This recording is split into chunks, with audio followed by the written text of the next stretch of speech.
and welcome to this month's Beneficial Bites. My name is Kathy Halber, and I'm a volunteer with ADRC in Rusk County.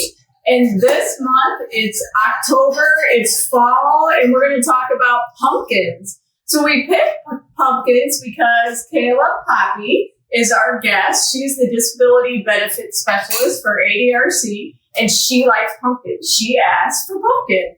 So in the source this month, there's two recipes. There's a pumpkin spice latte and a pumpkin hot chocolate. And today we're going to have pumpkin hot chocolate. And so Laura is Kayla's mom, and Laura is one of our great cooks at the Ladysmith Senior Center. And she is whipping us up some of the hot chocolate. So what you got going on there, Laura? Well, I have milk in the pot, and it's all nice and warm. Now I'm just measuring the rest of the ingredients. Here's some pumpkin. And then I have maple syrup and sugar all mixed in first. Make it nice and smooth, easy to fill in. I forgot how many. I think it's 4. Ask for 5. Gotta remember to count. So you get the ingredients right.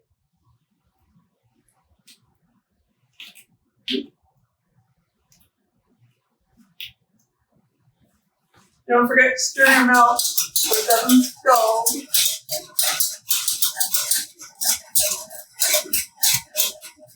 If you think it's too hot while you're picking out your ingredients, just turn the heat down on the stove.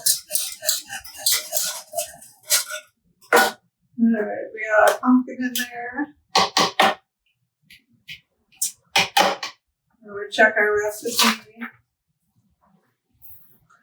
And we're going to put vanilla in now with a tablespoon.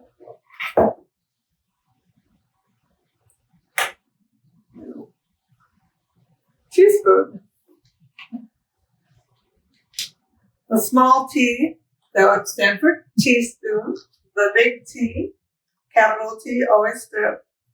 That's for the tablespoon. Just make sure you get it right.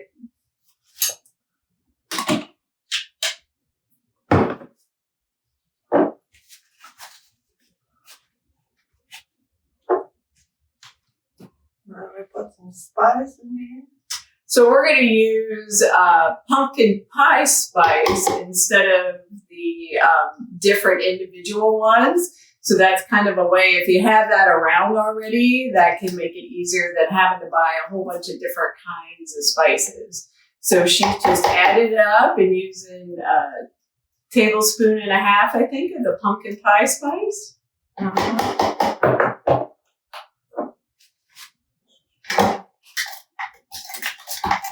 I have it all mixed together in a blender.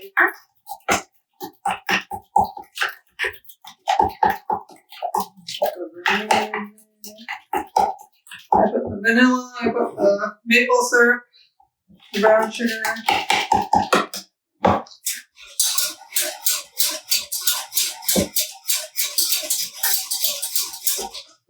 Then we will add that. Is it simmering yet, Mom?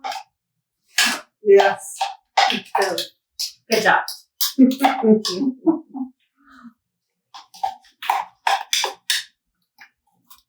Never made me homemade hot cocoa when I was a kid. I'm going to tell everybody about this at Thanksgiving. You're going to have a new Thanksgiving tradition. Yeah. I'll have to make A much bigger batch. You can make this in a crock pot as well, though. So if you did have it for a big event, you can just put all this together in a crock pot and then just take from it during the course of the afternoon or the evening. Yeah. Yeah. I did make this over the weekend. I thought it was pretty good. I thought it was going to be very sweet, and it's not. Okay. So then she's just going to add the chocolate chips in. And then while that simmers, We're going to learn a little bit more about pumpkins and also about what a disability benefit specialist does. So if you make this at home, it's important that you get 100% pure pumpkin if you use a canned pumpkin. So read the ingredients and make sure you have only pumpkin. So don't get it with the spices in it. And then you'll see we're only using a little bit in this recipe. So what do you do with what's left of your pumpkin? Well, you can, for breakfast, you can mix it in with pancakes or oatmeal or yogurt, or have it on a piece of toast with peanut butter and honey and some bananas on it. Or you can mix it in with chili if you're making chili, or even mix it in with cornbread. So have some pumpkin cornbread with your chili. So lots of ways to get your pumpkin in, and it's very good, especially for eye health. It's also good for your immune functions, for respiratory health, and we're all still battling with the COVID, but also it's flu season. So if you like pumpkin, and even if you're not sure if you like pumpkin, give it another try, because if you disguise it in these other things, it might turn out that you like it. So Kayla, tell us what a disability benefit specialist does. Okay. So a disability benefit specialist works with individuals between the age of 18 and 59 that have a disability. And we help answer questions as well as access services such as public benefits like Social Security, Medicaid, Medicare, and even others. We even help with homestead taxes during that time of the year. Good. So are you seeing people in the office or virtually or both, or how do people get your help? I'm doing both. So I will work with people virtually or in the office, depending on what they prefer. I do send out a lot of stuff in the mail, and then I will send a pre-stamped envelope for them to send things back to me. A lot of the stuff that I do is over the computer or the phone, so it is easy to do it virtually if people prefer that, but I'll see them in the office as well. Okay, great. So Kayla, I know that you do a lot of volunteer work in the community too. Can you tell us about that? Especially you do a lot with mental health and suicide prevention. And I know this time of year or these last couple of years, people are feeling really isolated. So tell us a little more about that. Yeah, so I actually run the mental health subcommittee the last Friday of every month from 1 to 2. And I am a volunteer with American Foundation for Suicide Prevention. We just had our suicide prevention walk up in Ojibwa last month on my birthday, actually. We raised over $11,000. So it was very successful, and I'm just all about connecting people with one another. And about volunteering. I do a lot of different volunteering with different organizations. So if you know anybody that's feeling isolated or wants somebody to talk to, we do have this new program called Coffee Talk with ADRC. I just think it's absolutely wonderful. It's during the week from Monday through Friday, and it's from 8 to noon, and people can call in with their favorite morning beverage and just talk to somebody that volunteers for this program. There's actually a guy that calls in every single day and just tells a different joke, or the same joke all week long, but to a different person. So I just think that's great, because jokes obviously get people very happy and can increase your mental health. So you can call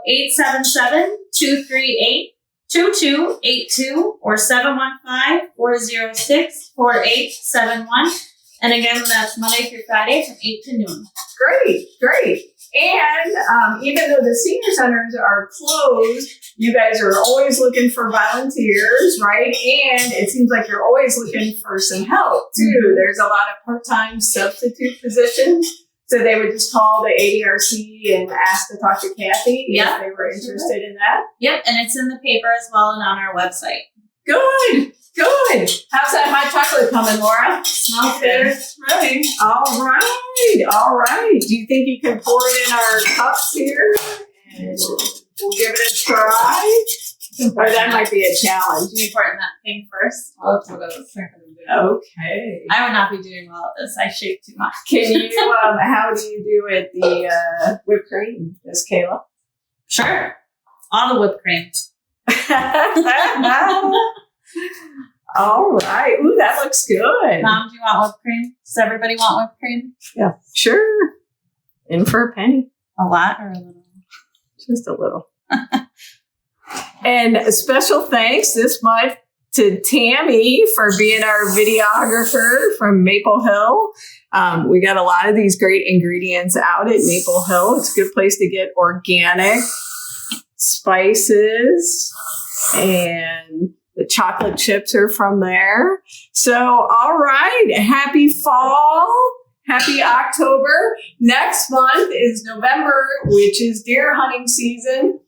So we're going to be out at the DNR, and we're going to talk to Emma, the new wildlife biologist, and Bob about how to know if your venison is safe and an easy venison recipe. So thanks a lot for watching.